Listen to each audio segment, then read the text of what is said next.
अस्सलाम वालेकुम दोस्तों, मैं हूं जुल्किफ़ल ख़ान और आप देख रहे हैं बिन अकबर ट्रैवल्स का यूट्यूब चैनल। दोस्तों, एक तो इम्पॉर्टेंट अपडेट्स थी यूएई के हवाले से, एक यूएई वर्क वीज़ा के हवाले से, और दूसरा जो विज़िट वीज़ा का काम कल से स्टार्ट हो चुका है उस हवाले से, और तीसरी इम्पॉर्टेंट अपडेट थी यूएई की फ़्लाइट्स के हवाले से। तो सबसे पहले वर्क वीज़ा से स्टार्ट करते हैं। दिसंबर में जो यूएई का वर्क वीज़ा है पाकिस्तानियों के लिए वो फ़िलहाल नहीं खुलने जा रहा, क्योंकि हमें उम्मीद थी कि दिसंबर के अंदर यूएई जो पाकिस्तानियों के ऊपर पाबंदी लगी हुई है डायरेक्ट वर्क वीज़ा की, उसके ऊपर नरमी कर देगा या फिर इसके ऊपर जो सख्तियाँ इनको कम कर देगा।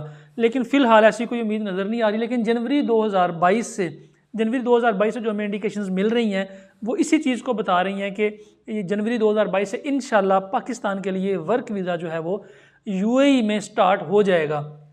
और पिछले दिनों शारजा की इमिग्रेशन ने पाबंदी लगा दी थी, वर्क विज़िट से वर्क कन्वर्ट नहीं हो रहा था।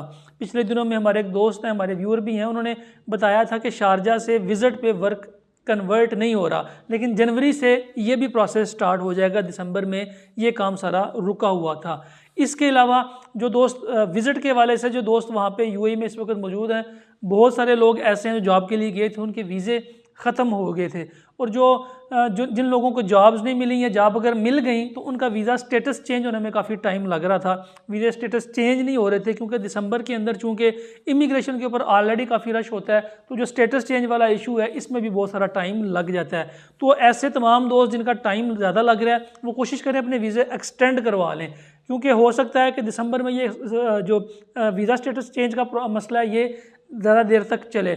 इसलिए तमाम ऐसे दोस्त जो विज़िट के ऊपर हैं वो अपने वर्क कन्वर्ट करवाना चाह रहे हैं, अगर उनका वीज़ा वर्क में कन्वर्ट नहीं हो रहा, टाइम लग रहा है, तो अपने विज़िट को लाजमी एक्सटेंड करवा लें। और फ़्लाइट्स के हवाले से बड़ी इंपॉर्टेंट अपडेट है कि जिन लोगों को ये लग रहा था कि जो फ़्लाइट्स हैं यूएई की ये बंद हो जाएंगी, हम जा नहीं पाएंगे, और फिर से ये जो नया वेरिएंट आ गया इसकी वजह से पाबंदी लग सकती है, तो उन लोगों के लिए अच्छी खबर यह है कि फ़्लाइट्स भी बिल्कुल बंद होने नहीं जा रही।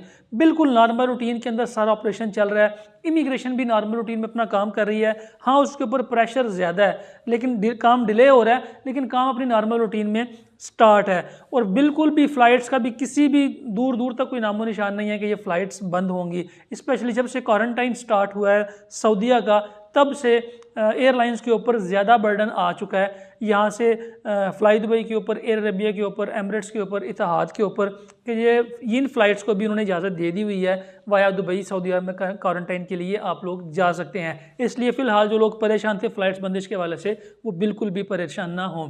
अब तक के लिए इतना ही। अपना और अपने साथ रहने वालों का ख़ास ख्याल रखिएगा। अपने इस चैनल का भी मुझे दें इजाज़त। अल्लाह हाफिज़।